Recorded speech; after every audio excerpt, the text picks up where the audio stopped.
Israel America ने Iran पर साझा हमला किया। राजधानी तेहरान समेत कई शहरों में एक साथ कई रॉकेट और मिसाइलें दागी। इजरायली रक्षा मंत्री ईरान के खिलाफ इस ऑपरेशन की पुष्टि की है और इस ऑपरेशन को शील्ड ऑफ जूडा नाम दिया गया है। भीषण हमले के बाद से ईरान के कई शहरों में आसमान में काले धुएं का गुबार नजर आया। तेहरान समेत कई शहरों में धमाके सुने गए और हमले के सायरन बजे।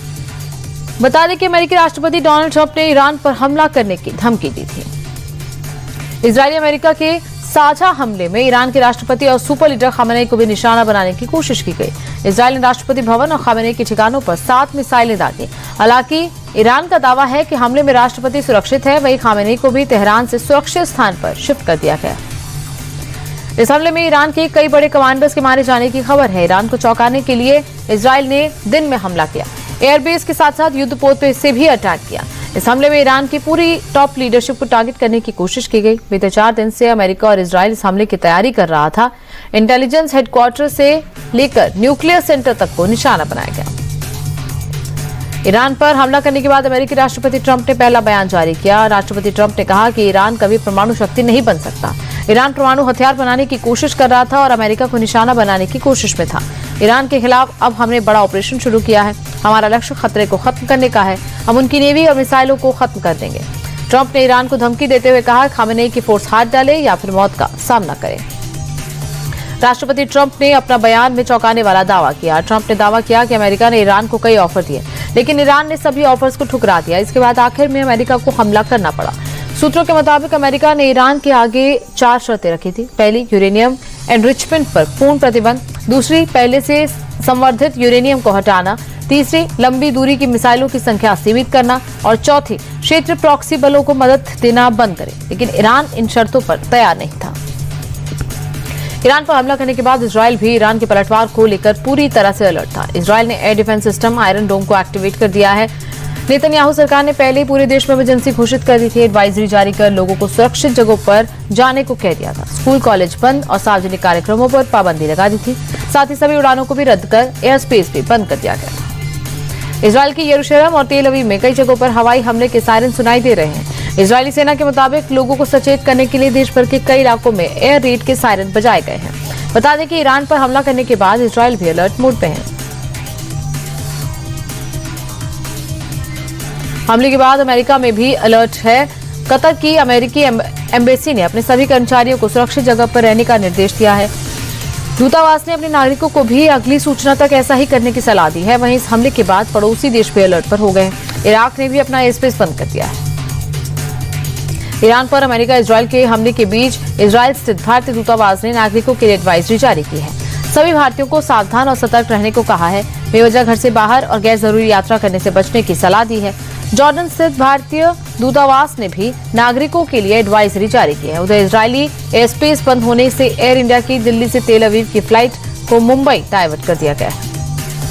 प्रधानमंत्री मोदी ने राजस्थान के अजमेर से सर्वाइकल कैंसर की रोकथाम के लिए देशव्यापी मुफ्त HPV टीकाकरण अभियान की शुरुआत की। अभियान के तहत 14 साल की बच्चियों को मुफ्त टीका लगेगा। टीका लगवाना पूरी तरह से स्वैच्छिक होगा, लेकिन वैक्सीन लगवाने के लिए अभिभावक की लिखित मंजूरी जरूरी होगी। पीएम मोदी ने अजमेर से राजस्थान को बड़ी सौगात दी। 16,686 करोड़ के विकास कार्यों का शिलान्यास और उद्घाटन किया। इस दौरान पीएम मोदी ने कहा कि ये प्रोजेक्ट राजस्थान की जनता की सुविधा बढ़ाएंगे और युवाओं के लिए रोजगार के अवसर पैदा होंगे। साथ ही पीएम ने अजमेर को आस्था और शौर्य की धरती बताया। पीएम ने कांग्रेस पर निशाना साधते हुए कहा कि 2 साल पहले भर्तियां में भ्रष्टाचार और पेपर लीक की खबरें छपती थी। अब राजस्थान में पेपर लीक पर लगाम लगी है। दोषियों पर सख्त कार्रवाई हो रही है। दिल्ली के पूर्व सीएम अरविंद केजरीवाल को शराब घोटाला मामले में राउस रेवेन्यू कोर्ट से बरी किए जाने के बाद सीबीआई ने दिल्ली हाईकोर्ट का रुख किया। सीबीआई ने निचली अदालत के फैसले को हाईकोर्ट में चुनौती दी। वहीं राउस रेवेन्यू कोर्ट से बरी होने के बाद केजरीवाल कनॉट प्लेस स्थित हनुमान मंदिर भी गए। पटना यूनिवर्सिटी छात्र संघ चुनाव में वोटिंग के दौरान हंगामा दिखा। जनशक्ति जनता दल से अध्यक्ष पद के उम्मीदवार रिंकल यादव ने बैलेट पेपर में गलत नाम लिखे जाने पर हंगामा किया। उन्होंने बैलेट पेपर फेंककर विरोध जताया। कहा कि बैलेट पेपर में रिंकल यादव की जगह रिंकल कुमार लिखा है। इसकी वजह से समर्थकों में मतदान को लेकर कंफ्यूजन हो रहा। पुलिस के हस्तक्षेप के बाद मामला शांत हुआ। एआई समिट में यूथ कांग्रेस के शर्टलेस प्रदर्शन में गिरफ्तार कुबेर मीना को कोर्ट ने 5 दिन की पुलिस रिमांड पर भेजा, जबकि भूदेव शर्मा को 2 दिन की रिमांड पर। ये दोनों ही आरोपियों को पुलिस ने देर रात गिरफ्तार किया था। बता दें कि मामले में अब तक 14 गिरफ्तारियां हो चुकी हैं। इस मामले में गिरफ्तार यूथ कांग्रेस अध्यक्ष उदय भानु चिप को जमानत मिल गई। गुजरात के भरूच में एक बार फिर अतिक्रमण के खिलाफ कार्रवाई की गई। गोवाली इलाके में सरकारी जमीन पर बनी दरगाह को जमींदोज किया। अवैध कब्जा कर बालापीर की दरगाह का निर्माण किया गया। इसके बाद प्रशासन ने नोटिस दिया और अब उसे गिरा दिया गया। दरगाह पर बने पूरे ढांचे को बुलडोजर की मदद से गिराया गया। ऑपरेशन डिमोलिशन के तहत दरगाह एरिया के पूरे हिस्से को खाली कराया गया। मध्य प्रदेश के इंदौर में अतिक्रमण के खिलाफ जिला प्रशासन ने बड़ी कार्रवाई की। सुपर स्पेशलिटी अस्पताल के पास से अवैध कब्जे को जमींदोज किया गया। सरकारी जमीन पर कब्जा कर अवैध निर्माण किया गया था। प्रशासन के मुताबिक करीब 20,000 स्क्वायर फीट जमीन पर अवैध कब्जा पाया गया, जिसे जेसीबी की मदद से ढाया गया। कार्रवाई का लोगों ने विरोध किया। वहीं पुलिस कर्मियों और लोगों के बीच में धक्का मुक्की भी हुई। गाजियाबाद में यूट्यूबर सलीम वास्तविक पर जानलेवा हमला हुआ। हमलावरों ने घर में घुसकर चाकू से गोद दिया। हमले में सलीम गंभीर रूप से घायल है। सोशल मीडिया पर मुसलमानों में कट्टरता के खिलाफ वो आवाज उठाता था। पुलिस इस एंगल से भी जांच कर रही है, क्योंकि सोशल मीडिया पर सलीम अधिकांश वीडियोस में कुरान, हदीस और पैगंबर की शिक्षाओं और दावों पर सवाल उठाता था। फिलहाल पुलिस हमलावर की तलाश में जुटी है। सीसीटीवी कैमरे खंगाले जा रहे हैं। मेरठ में स्कूल बस में छात्र की पिटाई के मामले में पुलिस ने कार्रवाई की है। पुलिस ने हरकीत और मोहित नाम के 2 आरोपियों को अरेस्ट किया।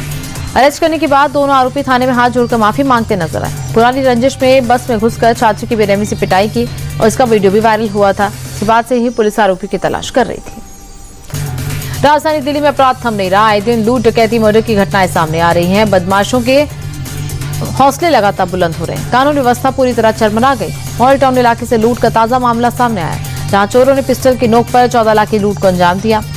दरअसल गुरुजी स्टूडियो नाम की दुकान पर 3 चोर आए। बंदूक की नोक पर 14 लाख रुपए लूट कर फरार हो गए। घटना के बाद इलाके में हड़कंप मचा।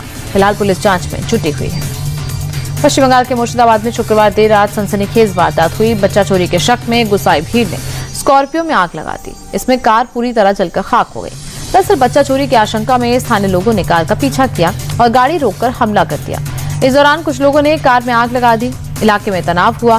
फिलहाल मौके पर पहुंचकर पुलिस ने हालात पर काबू पाया। इंदौर के डीएवीवी से हैरान करने वाला मामला सामने आया। फर्स्ट ईयर की छात्रा पर उसके 5 साथी छात्रों ने गंभीर आरोप लगाए। आरोपी छात्रा साथी छात्राओं पर बार बार बाहरी लड़कों से दोस्ती करने का दबाव बना रही थी। उन्हें बॉयफ्रेंड बनाने के तरीके और लड़कों से वीडियो कॉल करने का बोलती थी।